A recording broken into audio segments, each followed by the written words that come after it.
Bienvenidos amigos al podcast Sin Límites.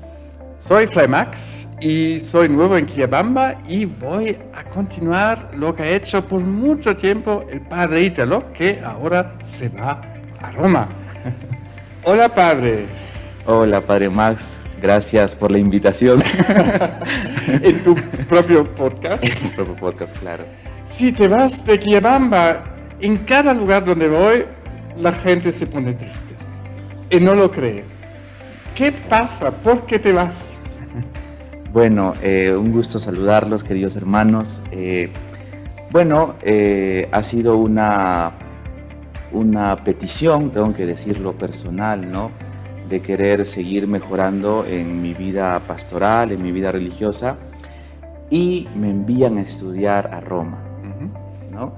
Y creo que es un deseo también particular, pero que gracias a Dios la provincia ha estado de acuerdo conmigo y me está enviando a Roma a estudiar, y es una gran oportunidad para conocer también otra parte de nuestra orden, ¿no? Y claro, yo he tratado de no decir nada. ¿Por qué? Porque voy a regresar. O sea, no es un adiós, sino es un hasta luego, ¿no? Pero se te guardan en Roma, vas a ser obispo, papa. No. ¿Qué hacemos acá? Podría quedarme, es una gran tentación. Puedo quedarme, Pero sí. dime, ¿qué vas a estudiar? Voy a estudiar Derecho Canónico, que es una rama de la teología que estudia las leyes de la Iglesia, ¿no? ¿Y qué se hace después con el derecho canónico? Bueno, se puede hacer muchas cosas, yo no lo sé, puedo enseñar, puedo ayudar o asesorar en alguna iglesia particular, ¿no? O alguna congregación. Me gustaría especializarme dentro del derecho en la vida religiosa, ¿no? Pero claro, eso es lo que podría ser un canonista, pero yo, digamos, al regresar, según la perspectiva que he podido conversar, vuelvo a los lugares misioneros, ¿no? ¿Y por qué? Porque en la orden, digamos, la mirada es que aunque tengamos muchos títulos, toda esa sabiduría también se puede poner en la misión, aunque no ejerzamos propiamente la carrera, ¿no?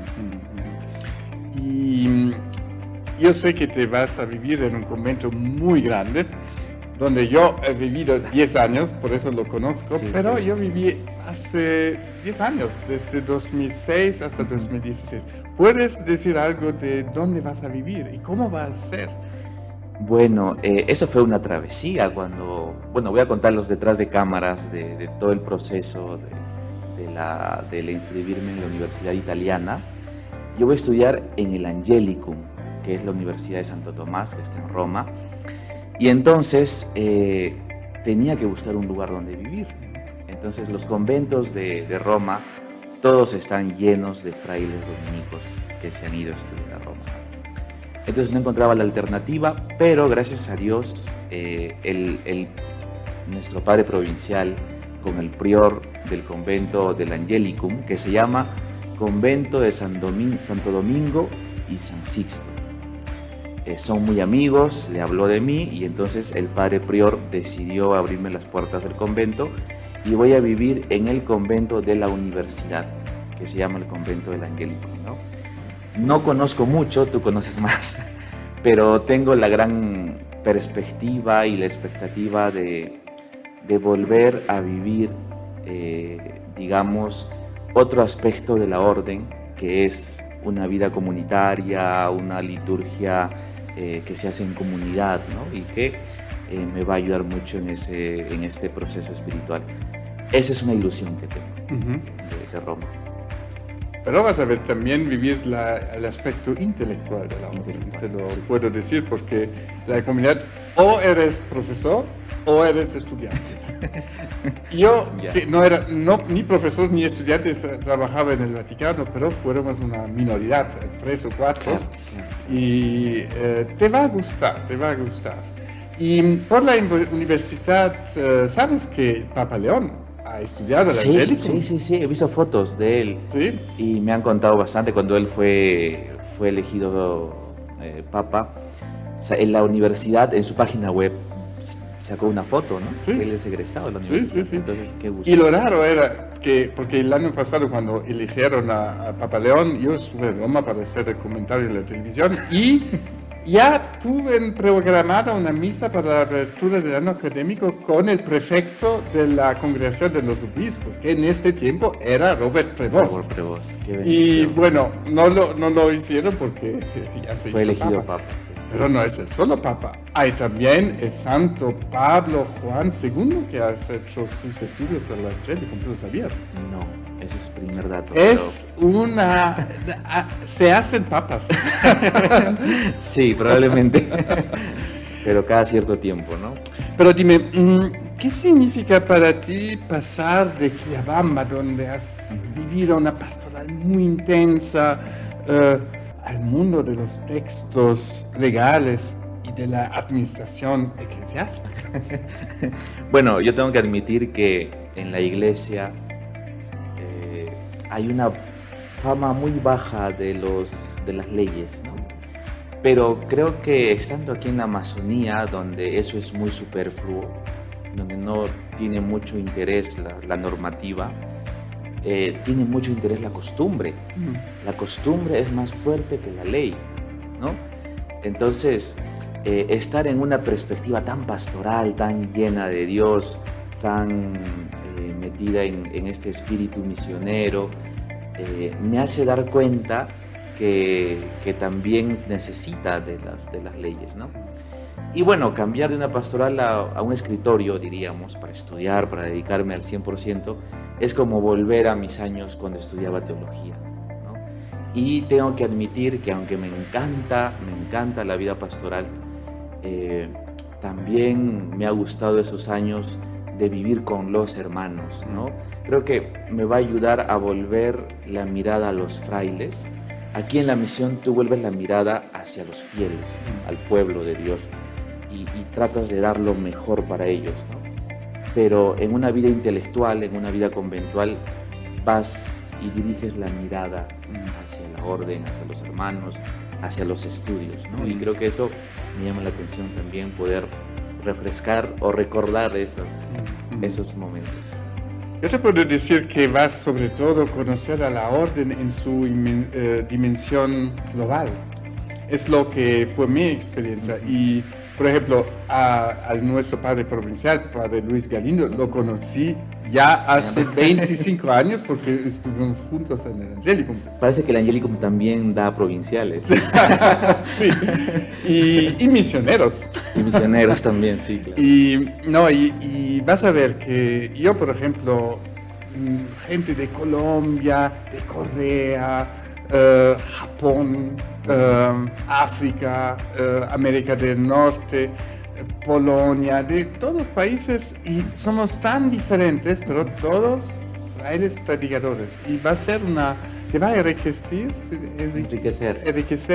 mucho, y ayuda mucho cuando vas a viajar en el futuro, porque ya conoces gente en todo el mundo. Sí, esa es a mí me decía un padre que vino a darnos el retiro, el padre Rodrigo, que es un padre que vino a dar un retiro aquí en la parroquia, y decía como que son muy diversos. Sí. Y yo le hacía recordar aquella frase que me dijo mi formador cuando yo inicié en la orden: sé tú mismo, porque los dominicos no somos iguales, ¿no?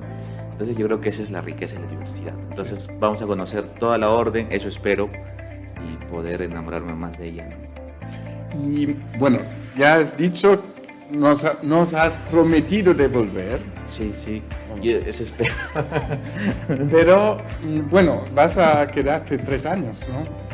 Al mínimo. Sí, eso es lo que está planificado, ¿no? Sí. Quedarme 3 años. ¿Qué te llevas del Perú? No en lo material, sino en experiencias y actitud.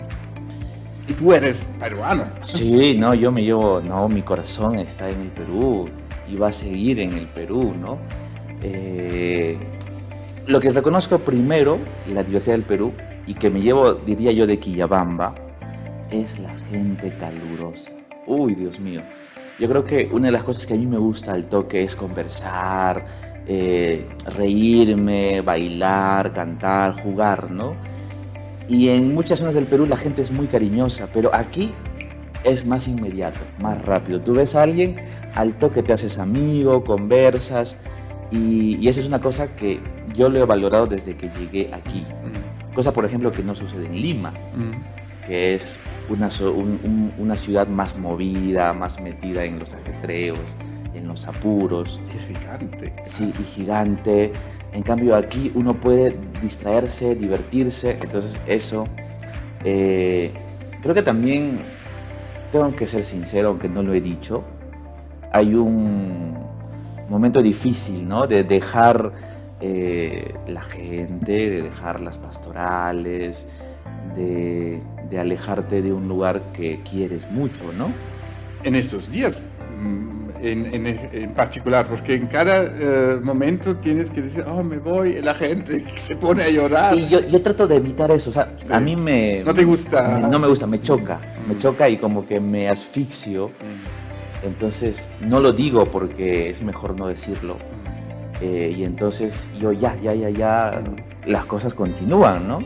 Y creo que eso es un remarque, y eso me pongo a pensar de nuestro Padre Santo Domingo, ¿no? Que quería frailes itinerantes. Tú eres un fraile itinerante que ha estado en diferentes comunidades. Tú lo vas a hacer también. Entonces, como que, claro, ahora es no solo irme del Perú, ¿no? No solo irme de Quillabamba, sino irme del Perú a otra realidad. Y lo veo desde esa perspectiva. Entonces digo, bueno... Pero gracias a Dios, tú me has dicho, no vamos a hacer nada, no es verdad. Ya ahora les invito a venir a la misa de este domingo a las 7, que va a presidir el padre Ítalo por la fiesta de Santa Rosa de Lima, nuestra patrona. Y después vamos todos en los salones parroquiales. Y que vengan, que damos el cariño, todo el cariño que la gente tiene para Santa Rosita y para usted. Sí. Bueno, quería hablar ahora un poco de los diferentes aspectos de la pastoral aquí en Quillabamba, porque yo ahora estoy viendo que están los diferentes aspectos, ¿no? Y empezamos por los monaguillos, porque me parece que era algo que te era muy al corazón, como se dice, ¿no? Muy caro. Sí. ¿Qué has hecho? ¿Qué intentaste transmitir? Una cosa que a mí me gusta, lo has podido notar y creo que todos los fieles de la parroquia, es la liturgia. Creo que la liturgia no se dice, sino se ve y se siente. Entonces, creo que los monaguillos son un aspecto primero que alegran la Eucaristía a un sacerdote que a veces nos hacen renegar, es verdad, pero también nos alegran, da gusto tener a alguien que te acompañe, y poder conversar, orar en la sacristía, ¿no? Y luego tener jóvenes que amen la liturgia y que amen la orden, porque siento yo que puede ser un semillero para futuros frailes, ¿no? Y está siendo, alabado sea el Señor, que hay, de todos los monaguillos un montón, hay por lo menos 3 con las intenciones de querer ser frailes, ¿no? Entonces, creo que esa fue mi intención, y compartir con ellos, conversar con ellos, enseñarles y vivir la liturgia, ¿no? Y una liturgia, que yo lo quiero aclarar, no solo es mía, ¿no? Sino que los monaguillos se adecúan a cada sacerdote, ¿no? Porque esa es la riqueza, como veíamos hablando, ¿no? Es también la tarea aquí en Quillabamba, sí, porque los sacerdotes son muy diferentes. Esa es una cosa que lo conversamos con los monaguillos, y una vez sacamos el tema en el comedor con todos los frailes, ¿no? Y un fraile dijo, este monaguillo lo hace muy bien. ¿Cómo se adaptará a tantas maneras de celebrar la Eucaristía, ¿no? Porque los niños son pequeñitos y saben que este padre usa, no sé, el lavabo, no, usa casulla, no, y a le gusta que le lleves la velita, a no. Entonces tenían un aprendizaje muy amplio, ¿no? Entonces creo que eso es una riqueza, y creo que los frailes también lo aprecian muchísimo, y se hacen amigos de ellos, y los niños generan amistad con los frailes y van creciendo en un entorno dominicano también, ¿no? Otro aspecto es la pastoral sanitaria. Tú estabas regularmente en el hospital. ¿Cuántas veces en la semana? ¿Cómo podemos imaginar tu trabajo en el hospital? Ok, la pastoral de la salud surge con la capellanía del hospital, que lo tiene la comunidad, y con aquello que se llamó y que lo acompañaron las madres dominicas del Santo Rosario, que vivían hasta el año pasado aquí en Quillabamba, que iban a las casas a llevar la comunión. Entonces, cuando a mí me nombran capellán el año pasado, trabajamos en el aspecto de que la atención a los enfermos es muy importante. Y a veces, yo tengo que contar una experiencia que a mí me marcó mucho aquí en Quillabamba, que recuerdo que pidieron una unción hace 2 años atrás. Y entonces no había, yo estaba muy ocupado, me encontraba en el campo, pero me escribieron, pude leer el mensaje de secretaría parroquial y bueno, dije, busca otro sacerdote y si no puede, ni bien yo llego, voy. Entonces yo traté de llegar a la parroquia, ir a la unción, y cuando yo llego a la unción acababa de fallecer. Entonces no llegué a tiempo, diríamos, ¿no? Entonces creo que fue una experiencia que me dijo qué importante es la atención, ¿no? Y una atención inmediata, digamos, en estos temas de la unción y de la salud. Y bueno, con esa experiencia y con esa idea comencé la capellanía yendo interdiario, ¿no? Interdiario a la capellanía, sobre todo las tardes, para visitar las camas, visitar a los pacientes, preguntarles si desean recibir la unción, porque en Perú y en Quillabamba hay una concepción de que la unción es para morir, pero no es así, tiene otros alcances espirituales y corporales también, ¿no? Entonces yo les explicaba y les comentaba esa realidad, y eso a mí me hacía pensar que era una cosa importante, ¿no? Y así hice este ritmo. Y los domingos yo siempre invitaba a los grupos parroquiales. Entonces un domingo yo invitaba a un grupo que no daban la unción, evidentemente, pero hacían la pastoral de la escucha, ¿no? Entonces invitaba al MJD, invitaba a las legionarias, a la RCC, a las universidades. Hemos tenido domingos en que las universidades, algún salón ha ido y nos hemos distribuido en las diferentes áreas para que puedan conversar, escuchar con los hermanos que están en el hospital, ¿no? Entonces, sí, creo que ha sido un ritmo que ha tenido también sus momentos bajos, pero que ha sido bonito. Pero, ¿cómo manejas el sufrimiento, la muerte, todo eso? No es fácil. Y como sacerdote, imagino que yo lo he hecho hace 25 años por 3 meses, nada más. No. Y tú cada 2 días estás enfrentado con estas realidades. Creo que esa es una cualidad de un sacerdote en Latinoamérica, me parece, que hay un síndrome que decían el síndrome de Burnout, no me acuerdo muy bien, que era el síndrome del sacerdote que vive muchas realidades, ¿no? Y aquí en Quillabamba, una frase que a mí me ha marcado, y te lo comenté ayer del Papa, puedo ser yo. Y el enfermo puedo ser yo, porque a veces también tengo dolores, ya, no sé, no veo bien, no escucho. ¿Cuántos años tienes? Yo tengo 26, o 27. Imagínense, si así estoy a esta edad, imagínate después, ¿no? Pero, o sea, yo lo pongo a esta perspectiva, ¿por qué? Porque una cosa que a mí me hace ver en los enfermos es que voy y digo, puedo ser yo. O sea, la verdad que aquella persona que está mal, está, no sé, en una situación crítica, puedo ser yo, ¿no? Y entonces eso a mí me dice, cuando yo esté así, me gustaría que me dieran este tiempo. Esta ayuda, esta cercanía auténtica. Sí. Pastoral penitenciaria, también. Hay hecho muchas cosas. Pero dentro de todo el ámbito de la parroquia es un poquito espacio, sí. Y allá, ¿cuáles eran tus experiencias? ¿Qué te ha marcado? Porque me imagino que no es fácil tampoco. Claro, Yo tengo la experiencia del penal, que fue casi como lo que hicimos con lo que compartimos ayer contigo, ¿no? El padre Joel, que era quien llevaba la pastoral aquel momento, me llevó un día para presentarme al penal y me dijo, predicas, haces la homilía. Y yo le dije no. O sea, le dije no, la verdad es, le dije sí, voy a predicar.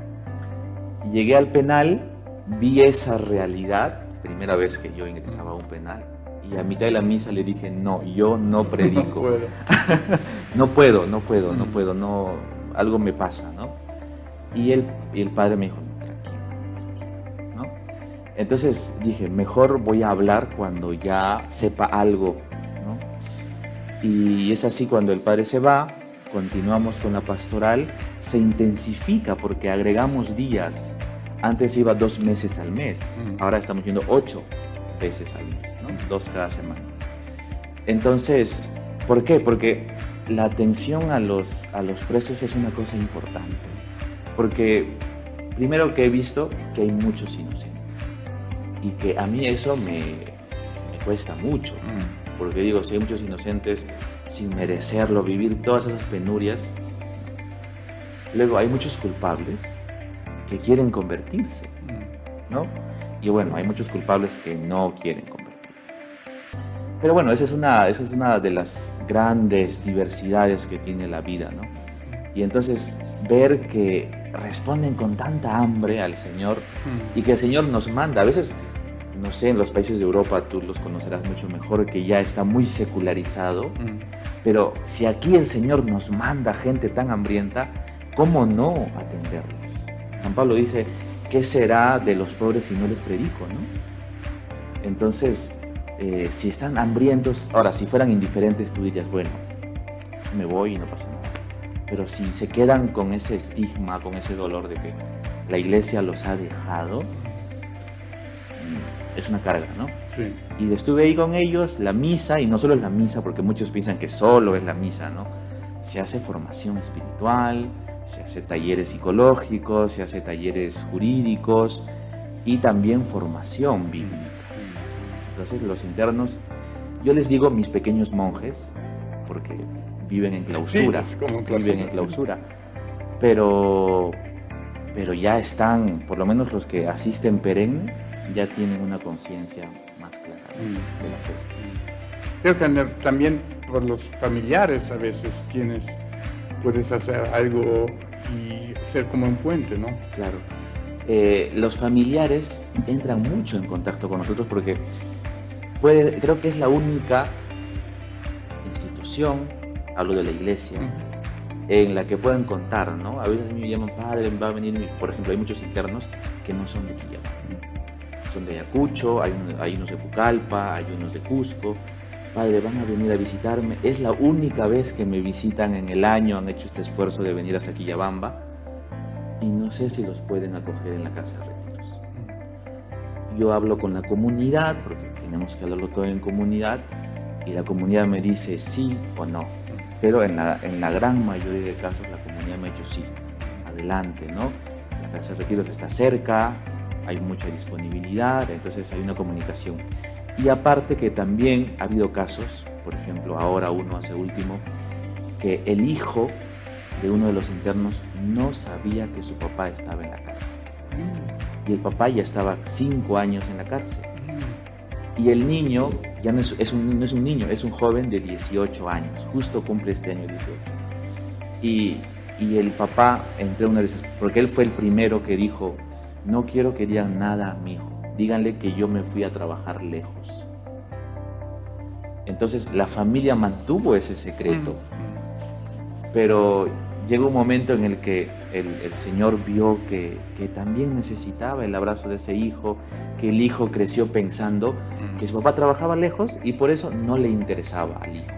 Entonces el hijo crece con rencor al papá y dijo, no, yo ya no quiero seguir sembrando.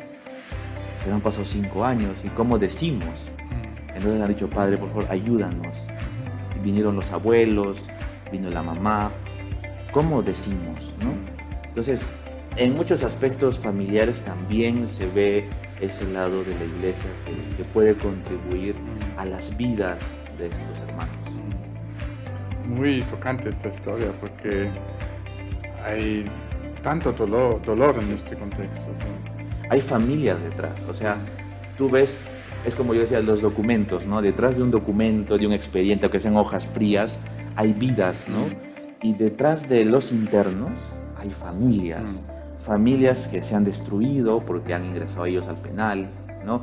Que la esposa ya no quiere saber nada, se lleva a los hijos crecen con un resentimiento, la familia les quita sus propiedades. Como están en la cárcel, adelantan la herencia, hacen sus maniobras, les quitan todo. Entonces, ellos al salir salen vacíos, ¿no? Entonces, son muchas realidades, ¿no? Y hay muchas injusticias también. Yo creo que un caso que a mí me tocó también fue que haya gente inocente dentro, ¿no? Y creo que no es culpa de la iglesia, pero creo que la iglesia, o sea, yo digo la iglesia no solo como yo, porque toda la comunidad de frailes en Quillabamba está involucrada, ¿no? O sea, la iglesia tiene ese amor de querer ayudarlos siempre y de luchar por ellos. Tengo que decir que yo, tú sabes, he trabajado muchos años en Roma en la administración del Vaticano con muchos canonistas, y hay canonistas y canonistas, hay canonistas teóricos, y tú vas a ser un canonista lleno de experiencia pastoral. Y es muy importante, creo. Sí, eso espero. Eso espero. Creo que es lo que se habló, no sé si en la historia de la orden escuchaste del proyecto Salamanca, sí, ¿no? Que era la teoría y la práctica. Y cómo los frailes de América, que habían conocido este mundo, mandaban su experiencia a España, sí, para que en España generaran lo que se conoció luego como los derechos humanos, ¿no? Y eso fue una riqueza. Creo que eso me puede ayudar también. Voy a darle ese toque. ¿Te ves en esta tradición teológica? En esta tradición teológica, sí. Lo bueno de dos mundos, digamos, sí, ¿no? Sí. Lo bueno de dos mundos. Tienes mucho a corazón la pastoral matrimonial, me parece. La pastoral matrimonial. Uy, esa es una cosa linda. Yo conocí a la pastoral matrimonial, sobre todo a los equipos de Nuestra Señora, que también tienen su programa aquí en Radio Quillabamba, ¿no? Los lunes. ¿Por qué? Porque tienen una gran característica los equipos: acoger. Eso yo lo pongo así. De entre todas sus virtudes, este movimiento tiene un letrero grande que dice: somos muy acogedores, bienvenido aunque seas ajeno. Entonces, yo no era conciliario, pero cuando llegué, ya que los padres eran conciliarios, me invitaron a sus reuniones, a conocer la familiaridad, a salir a pasear con ellos. Me hicieron parte de su familia, ¿no? Y entonces llega la propuesta de asumir los dos equipos de matrimonios. Entonces, yo les dije que sí, me encantaría, porque, o sea, yo creo que decir sí a muchas cosas es llenarte de muchas experiencias pastorales que yo carecía porque recién estaba ordenado. Entonces, no conozco cómo serán los matrimonios, nunca lo he vivido, nunca lo voy a vivir, ¿no? Pero me ingresé y empecé a conocer un aspecto de la vida matrimonial que yo ignoro porque no soy casado, ¿no? Y esto me ayuda a que cuando haya problemas en la parroquia de matrimonios pueda yo tener un conocimiento. Entonces me acogieron tan bien. Y hay una cosa, hermano, que yo te digo de los equipos: no solo el sacerdote ayuda a los equipistas ayudan a la vocación del sacerdote, porque muchas veces, como en la pastoral penitenciaria, como en la pastoral de la salud, como en la atención de la parroquia, es el sacerdote quien tiene que darse. Y hay veces en que uno pues ya no tiene más fuerzas, ¿no? Y a veces entra en preocupación, en molestias, a veces discusiones, ¿no? Y es en los equipos que no solo son los matrimonios quienes hablan de su realidad, es el sacerdote. Y entonces ellos también, desde otra perspectiva, te dan, te cogen, ¿no? Y entonces pueden salvar muchas vocaciones sacerdotales también, con ese cariño, con esa acogida. Y creo que fue muy, muy positivo para mí el entrar a los equipos. He generado una gran familiaridad y que lo hacen siempre, con todos los que conocen. Creo que es una gran virtud y es el término familia, ¿no? Que lo escucho más en ese campo, muy interesante. ¿Cómo ves la situación de gente donde el matrimonio ha fallido, ¿no? Por ejemplo, en Alemania, te puedo decir que la mayoría de la gente están divorciados y la iglesia a veces tiene dificultad a responder a esta realidad. Y no sé cómo es aquí, porque estoy aquí desde 3 semanas, ¿cómo ves la situación? Igual aquí impera el divorcio, impera el separarse, todos quieren, ahora ya ni quieren ni casarse. O sea, quien quiera casarse es alguien que está yendo contra la moda, ¿sí? La moda de la sociedad. Pero todavía estamos en un lugar que valora estas cosas tan importantes y entonces, aunque la gran mayoría, yo diría que el 60%, no opta por casarse o a veces la relación falla, hay otro 40% que desea en el fondo casarse y luchar por mantener ese matrimonio, porque es una lucha constante mantener un matrimonio. Yo creo que más que luchar por mantener nuestra vocación, yo cada vez que escucho problemas de los matrimonios, respiro hondo y digo gracias, Señor. Gracias, Señor, porque no me he casado, ¿no? Pero esto es, o sea, tenemos esta sociedad, ¿no? Entonces, los pocos matrimonios, gracias a Dios, buscan este deseo y se mantienen, y es ahí donde buscan a Dios y se entran en los equipos, ¿no? Entonces, los equipos o la pastoral matrimonial es un oasis de agua en medio de un desierto de realidades que puede darse en la sociedad, y también trabajar con los que pues, no están casados o los que se han separado. Sí. Hay muchos equipistas que se han separado también. ¿Y que continúan? No pueden continuar, no pueden. Entonces se involucran en la parroquia de otra manera, con otros grupos. Porque ellos también son bienvenidos. Todos son bienvenidos. Como decía Francisco, la iglesia es para todos, todos, todos. Ya adentro, todos bienvenidos, todos adentro, vamos a tratar de hacer que el Señor pues toque a cada uno de ellos. Fray Ítalo, tú has también visitado las comunidades campesinas. Sí, es una gran labor. Sí. ¿Qué fueron tu experiencia? Porque tú, ¿de dónde eres originariamente? Yo soy de Abancay, que es la sierra del Perú, que está en Apurímac, y es vecino de Cusco, vamos a decir, o sea, que está unas horas de acá. Y lo que has vivido, conocido en las comunidades campesinas aquí, ¿es parecido a lo que vives en...? Muy parecido. Okay. Y te voy a contarte una experiencia que a mí me hizo volver atrás. Cuando yo quise ser sacerdote en Abancay, los padres diocesanos de Abancay, del Opus, tengo que hacer este disclaimer, atendían el campo. Entonces yo recuerdo que nos invitaban a los jóvenes a acompañarnos al campo, ¿no? Como hacemos ahora cuando invitamos a los fieles de la parroquia, vamos al campo, ¿no? Entonces yo iba con los sacerdotes a las comunidades campesinas de mi parroquia.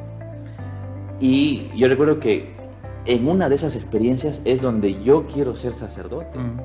Porque yo veo que la gente recibía al sacerdote después de un año de no tenerlo, y la gente con mucho cariño, mucha devoción. Y entonces yo decido ser sacerdote y es ahí donde entro a la orden. Pero ¿qué sucede? Me voy a Lima y comienzo la formación a estudiar. Entonces yo lo pongo como este término: me urbanizo. Me olvido de mi llamada, que era para ir a las comunidades, y entonces me dedico a la ciudad. Me empiezo a urbanizar, a acogerme en la ciudad y a olvidarme, ¿no? Entonces me encantaba la ciudad, todos los beneficios que tiene la ciudad, ¿no? Entonces, cuando yo termino los estudios, yo ya había olvidado ese primer amor, como diríamos, ¿no? el provincial me dice, bueno, te vas a Quillabamba. Ah, yo bien, ¿no? Para un recién asignado, pues es una alegría cualquier comunidad. Entonces me envían al convento de Quillabamba, yo sé manejar, fue una de las, Sí. de las características por las que me enviaron a Quillabamba. Y entonces llego a Quillabamba y empiezo a ir a las comunidades. Y cuando voy a la primera comunidad, siento algo que no había sentido hace muchos años atrás. ¿Qué es este sentimiento? Digo yo, lo que sentí cuando quise entrar a ser sacerdote. ¿Qué es esto? ¿Qué es? ¿Cómo lo puedes describir? Es como ese deseo de ir al campo, ¿no? Atender a las gentes del campo. Esa labor pastoral que yo no lo había hecho en Lima, porque en Lima nos enfocamos en los estudios. Entonces sentí ese como que ese déjà vu, ese sentimiento de decir, uy, este sentimiento no lo tenía hace años, como que me gustó recordarlo. Y desde ahí ir a las comunidades, aunque a veces es bien esforzoso, porque a veces llegas después de tanto viaje y los hermanos a veces, las iglesias están cerradas, o a veces hay poquitos, o a veces simplemente se sienten obligados, ¿no? A veces, y hay otras comunidades en que tú vas y llegas muy contento, muy alegre, ¿sí? Pero es una riqueza, y creo que es una de las grandes partes de la parroquia. ¿Por qué te hiciste dominico? No te lo puedo decir, porque no lo sé. No lo sé, la verdad que yo no sé por qué fue. Aquí están nuestro público también, en otros lados, pero no lo sé, no podría decirte. A mí me robaron el corazón los diocesanos del Opus Dei. Y lo digo con orgullo, aunque me fastidian mucho en las comunidades, en los conventos donde yo voy, porque, bueno, por lo que ya sabemos. Pero crecí con ellos y yo iba a entrar a ese seminario de Abancay con ellos. Pero lo atribuyo al Señor. ¿Por qué? Porque yo fui a Lima a trabajar en vacaciones, cuando estaba en el colegio, y me di la molestia de querer conocer el centro. Yo trabajaba en un distrito lejano de Lima. Entonces yo quería conocer el centro de Lima. Tenía esa curiosidad, porque no conocía Lima. Y entonces mi tía con la que yo vivía me dice, mira, yo no te voy a llevar, porque estoy muy ocupada, estoy trabajando. Tómate tal bus, y te va a dejar en una iglesia roja grande en la avenida Tacna, que era la iglesia de Santa Rosa, que era roja en ese momento. Y me deja el micro ahí, y entonces yo veo esa iglesia y digo, uy, qué grande, qué bonito. Bueno, comenzaré por aquí mi recorrido al centro de Lima. Entro y había sido un convento dominico, el convento de Santa Rosa, que está en Lima y donde está el pozo de Santa Rosa. No justo hemos hecho todo este movimiento para que puedan poner sus cartas. Bueno, en ese convento donde está el pozo, yo entro y me dicen, puedes dejar tu carta porque aquí hay un pozo de los deseos, pide tu deseo. Y yo en mi deseo pedí llegar a ser sacerdote. Yo estaba en cuarto de secundaria, estaba en el colegio. Pedí porque mis papás estaban en contra. Entonces yo escribí a Santa Rosita mi carta y lo eché en el pozo. Y es ahí donde me encuentro con una señora que trabajaba en la Casa San Martín, que está al frente. Y bueno, ella me dice, te presento al padre Manuel González. En ese momento era vicemaestro de postulantes. Y me llevó al postulantado. Y conversamos, y entonces desde ahí comenzó una conversación a distancia, porque yo tenía que volver a Abancay. Una conversación a distancia donde al final del 2015 me mandan la invitación para ir a la convivencia.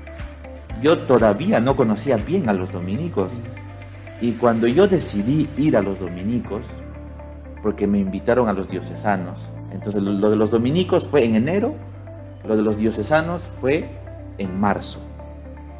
Entonces yo dije, como no conozco nada de los dominicos, voy en enero, hago la experiencia, como no voy a entrar, salgo de ahí y vengo al cursillo del seminario y me quedo en el cursillo del seminario. Cosa que nunca pasó. Cosa que nunca pasó porque fui al convento y en el convento me quedé y hoy, 10 años después, me ordené y me fui enamorando de la orden. ¿Has dicho que tus padres eran en contra? Estaban en contra, sí. ¿Y lo son todavía o...? No. Ahora están muy, muy felices y muy... ¿Qué ha cambiado su vista? Creo que lo que cambió fue la profesión de mis votos. O sea, estuvieron en contra, diríamos, los 3 años primeros de mi formación, ¿no? ¿Por qué? Porque cuando yo me voy a Lima, o sea, todo lo que yo te conté lo gestaba yo en mi interior. Pero cuando yo dije a mis papás, porque yo me fui todavía a Cusco haciendo la fachada de ir a estudiar una academia para entrar a la universidad, porque ellos querían eso. Entonces yo, como para no levantar sospechas, me fui a estudiar hasta la fecha de la convivencia en Lima con los padres dominicos.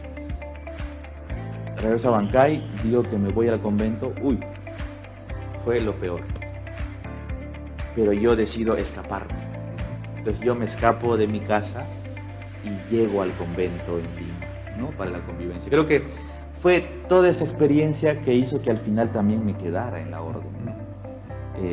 Pero yo llego a Lima y sucede una tragedia. Yo tenía 16 años. No podía quedarme sin un permiso firmado notarialmente por mis padres.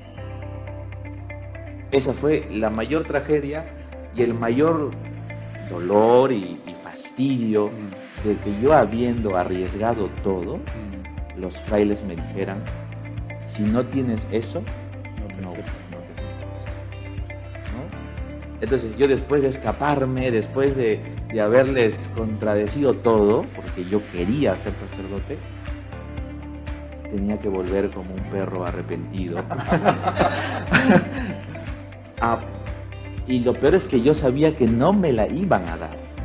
Entonces volvía a suplicarles, después de haber sido tan seguro de mi vocación, a tener que suplicarles que me firmaran el documento. Y después de un día y una noche que yo regresé de Lima, de muchos detalles, de mucha oración, porque yo me escapé, recuerdo, a las 3 de la mañana al Santísimo. Estaba todo cerrado, pero bueno, recé y le pedí, le dije: Señor.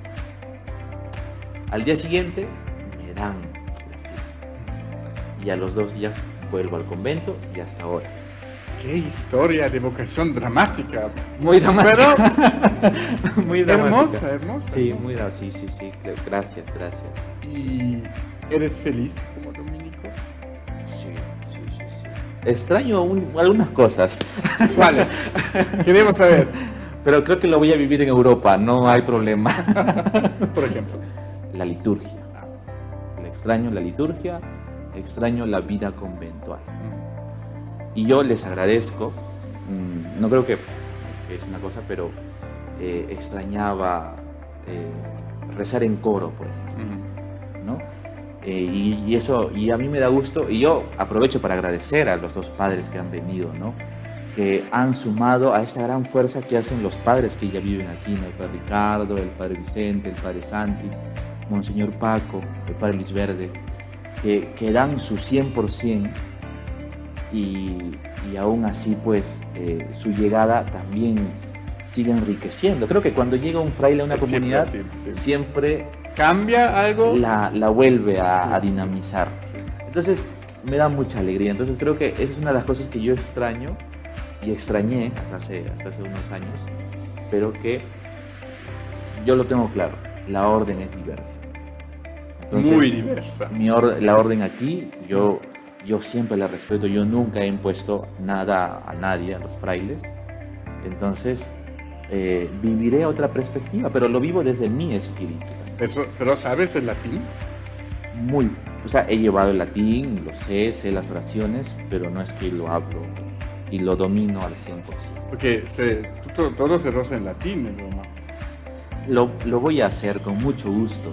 Eso sí lo voy a hacer con mucho gusto. Te puedo decir que yo, en 10 años, rezando en latín, donde algunos dicen, que no se entiende nada, ayuda a entrar mucho Sí. en este espíritu, porque hay una riqueza espiritual también en la Vulgata que utilizamos para la oración y creo que te va a enriquecer mucho. Sí. Sí. A mí, yo tengo una vivencia con una señora que estábamos en Lima, en la Basílica del Santísimo Rosario, dando estampitas. Y entonces estábamos vendiendo también libros de oración. Y ahí es donde me dice, padre, yo no era padre, era postulante, pero teníamos una túnica, ¿no?, de postulantes. Me decía, padre, ahora entiendo, pero no siento. Antes no entendía, pero sentía, ¿no? No es tan buena esa frase, pero como que, aunque no entendamos muchas cosas, a veces nos llevan a la oración, nos llevan a la vivencia, ¿no?, a unirnos a Dios. Una de las últimas preguntas que te quería Uy, qué ponerte rápido pasa el tiempo. Sí, pero es muy interesante y creo que mucha gente que te conoce pueden ver algo que no sabían. Y algo que quería saber yo, ¿qué es para ti lo más importante en la fe? Uy, Dios mío, qué pregunta. Muy grande, ¿no? Sobre todo ahora que has trabajado como pastor, como sacerdote, algunos años aquí en Quillabamba.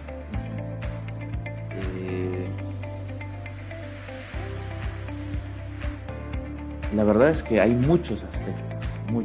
Resumirlo en uno no podría. Creo que está la vida de oración, está el compartir también. Yo una cosa que tengo es que, no sé si es porque soy muy movido, no lo sé, pero me parece interesante que, por ejemplo, se note al sacerdote, ¿no?, que está con los demás, con la gente, ¿no?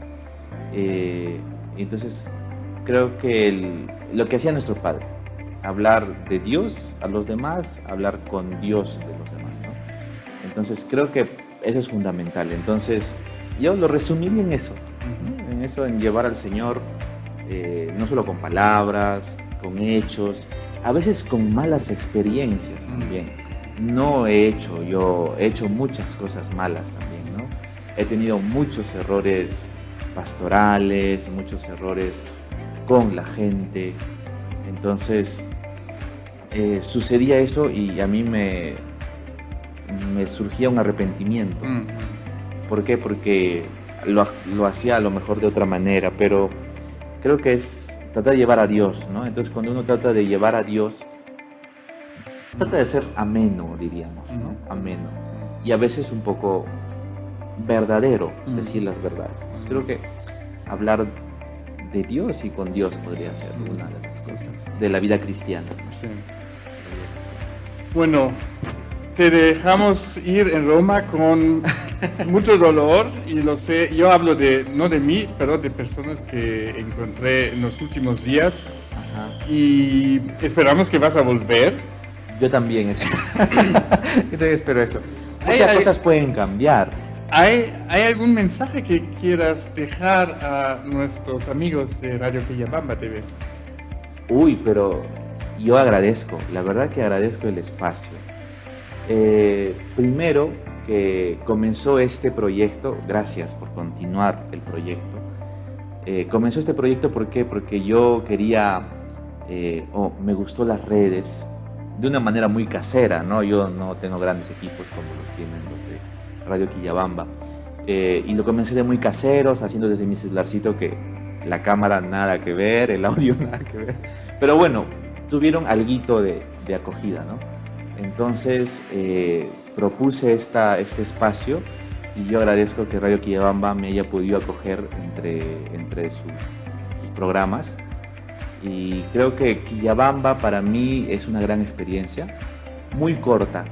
Siento que 3 años son muy pocos, pero quiero recorrer y quiero vivir mi vida como, o sea, nos decía Santo Domingo, ¿no? Ser itinerantes, no echar raíces también, ¿no? Y aunque en la mirada trato de ser muy seco, a veces soy muy seco, en el fondo sí me cuesta, ¿no? Me cuesta dejar, porque uno deja una vivencia, una experiencia, una comodidad también, ¿no? Estamos muy cómodos, pero yo creo que espero, si ha habido alguna mala experiencia conmigo, porque las ha podido ver, pueda ser como que un espacio para reencontrarnos, un espacio para que yo pueda recordar toda esta vivencia. Y aunque vuelvo en 3 años, en 3 años pasan muchas cosas. Eso, la vida a mí me ha enseñado que en un día lo blanco se vuelve negro y lo negro se vuelve blanco, ¿no? Entonces, gracias por esta experiencia, por estos años maravillosos aquí en Quillabamba. Me voy muy enriquecido, sin duda alguna, y mi corazón, como decía Pedro Casaldáliga, que era un obispo de Brasil, decía, si algún día Dios me pregunta qué tienes en el corazón, abriré y habrán muchos nombres, ¿no? Muchos nombres y muchos rostros. De Quillabamba. De Quillabamba, claro, de Quillabamba. Y luego de Roma también. pero es una gran experiencia y yo creo que espero que haya sido también algo fructífero mi estadía y espero volver. Yo sí tengo como un anhelo o un pendiente, lo estoy poniendo dentro de mi lista, el volver a Quillabamba. Si no es en los 3 años, porque a lo mejor ya son 8 frailes aquí magníficos y cuando yo esté allá a lo mejor son 10. Sabes que no depende de ti, ¿eh? En la orden... No depende de mí, pero como va a estar muy bien la comunidad, me dicen, la comunidad de Quillabamba ya está muy bien, tú vete a otra parte, ¿no? Pero no me preocupa porque la vida es tan larga, entonces algún momento habrá ocasión de volver. Hasta el momento yo vuelvo a Quillabamba. Así que gracias por todo, gracias por la entrevista, Padre Max. Muchísimas gracias a ti, Padre Ítalo, te deseamos lo mejor y lo bien es que no te puedes escapar, así que tenemos, como ya he dicho, la oportunidad de este domingo a las 7 que vas a celebrar la misa por Santa Rosa de Lima y después hay un momento de fraternidad y de condivisión donde podemos despedirte con el cariño que las personas tienen para ti. Gracias. Pero yo quiero recordar una cosa. Sí. No es una despedida, es un compartir. Sí. Es un compartir, si podemos vamos a cantar, vamos a bailar, vamos a degustar, ¿no? A hacer esas cosas, ¿no? Que son propias de un compartir. Bueno, si quieren bailar, este domingo es la oportunidad. Bueno, gracias a todos ustedes de haber escuchado este programa. Todo bien, a ti, Padre Ítalo. Gracias.